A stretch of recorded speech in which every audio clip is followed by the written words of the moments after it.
দেখছেন বাংলা বার্তা, সত্য খবর এখন আপনার নাগালে। আমাদের চ্যানেলটি সাবস্ক্রাইব করুন, দেখতে থাকুন, সঙ্গে থাকুন। হাওড়া জেলা সদর তৃণমূল কংগ্রেস ক্রীড়া সেলের প্রতিবাদী পথসভা। হাওড়া জেলা সদর তৃণমূল কংগ্রেস ক্রীড়া সেলের সভাপতি রাজু বণিকের উদ্যোগে মঙ্গলবার সন্ধ্যায় বালিখাল বাসস্ট্যান্ড সংলগ্ন এলাকায় এক প্রতিবাদী পথসভা অনুষ্ঠিত হলো। হাওড়ার সাংসদ প্রসূন ব্যানার্জি সহ রাজ্যসভা এবং লোকসভায় তৃণমূল কংগ্রেসের 17 জন দলীয় সাংসদ সহ বিরোধী দলের 92 জন সাংসদকে অন্যায়ভাবে বহিষ্কারের প্রতিবাদে এই পথসভা অনুষ্ঠিত হলো। এই সভায় হাওড়া জেলা সদর তৃণমূল কংগ্রেস ক্রীড়া সেল সভাপতি রাজু বণিক, বালিকেন্দ্র তৃণমূল কংগ্রেস ক্রীড়া সেল সভাপতি দেবাজ্ঞান ঘোষ, হাওড়া জেলা সদর তৃণমূল কংগ্রেসের যুগ্ম আহ্বায়ক বলরাম ভট্টাচার্য, বালিকেন্দ্র তৃণমূল কংগ্রেসের সভাপতি অভিজিৎ গাঙ্গুলি, বালিকেন্দ্র মহিলা তৃণমূল কংগ্রেসের সভানেত্রী কল্যাণী ঘোষ, INTTUC নেতা কার্তিক দাস সহ অন্যান্য তৃণমূল কংগ্রেসের নেতৃত্ব এবং কর্মীবৃন্দ উপস্থিত ছিলেন।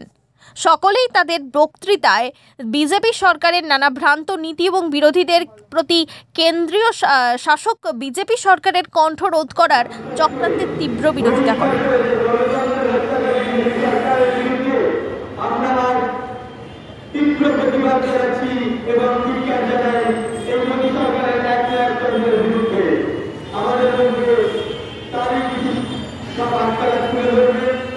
আমাদের মহিলা কংগ্রেসের সভাপতি মহিলা কংগ্রেসের সভাপতি কল্যাণী ঘোষ মহাশয়, ওনাকে আমরা বক্তব্য রাখার জন্য তৃণমূল কংগ্রেস করি বা বিজেপি, আমরা একজন ভারতবর্ষের সদস্য, ভারতবর্ষের একজন জনগণ। অনেক লোকের আশেপাশে সুবিধা হয়, কি হলো, এটা কেন হলো বা কেন হচ্ছে, ইচ্ছাকৃত বা অনিচ্ছাকৃত অনেকে জানতে চায়। আমরা অনেক ক্ষেত্রে জবাব দিতে পারি না, কারণ ভারতবর্ষের মতো একটা মহান দেশের প্রধানমন্ত্রী যে এত মিথ্যে কথা বলবে, এটা আমরা ভাবতে পারি না। উঠতে করতে মিথ্যা কথা বলেন, শুধু তিনি একা বলেন না, সংসারের আরো মানুষ যারা আপনি সংস্থা থাকে, এই যে আপনি একটা জায়গার মানুষ রাখতে পারবেন না, কারণ তারা প্রতিবাদ করেছে কিসের জন্য? কারণ যেহেতু আমাদের সদরের প্রেসিডেন্ট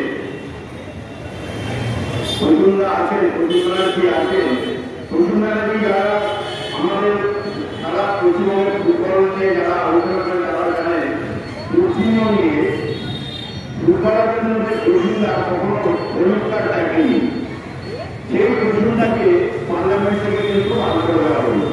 এই যে সবচেয়ে বড় মানে একনায়কতন্ত্র যেটা বলা হয়, সেটা যদি একনায়কতন্ত্র আমরা এবারে প্রথম দেখলাম। এত বছর আমরা ভারতবর্ষে দেখেছি শাসন চক্রবর্তী আন্দোলন, অর্থাৎ খাওয়া, বেঁচে থাকার মতন একটা জায়গা, ভাষা আর পরিধান, অর্থাৎ জামা কাপড়, খাওয়া থাকা চলতে যেটুকু দরকার ন্যূনতম, সেই জিনিসটা যে কোনো রাষ্ট্র তাদের মানুষের কাছে তুলে দিতে বাধ্য।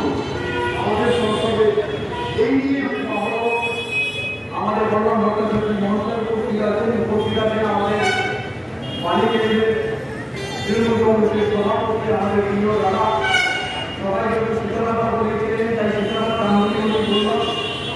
উপস্থিত আছে আমাদের মহিলা তৃণমূল কংগ্রেসের কর্মী কল্যাণী ঘোষ মহাশয়। আজকের পরিবার সভা মানে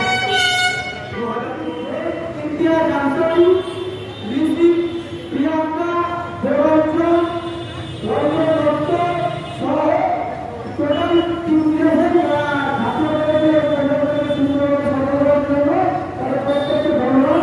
তার আগে আজকের অনুষ্ঠানের লক্ষ্য বলরাম ভট্টাচার্য তার পরিচালনা এবং मेरा ये चैनल सब्सक्राइब करें, इसके लिए बेल आइकन जरूर दबाइएगा।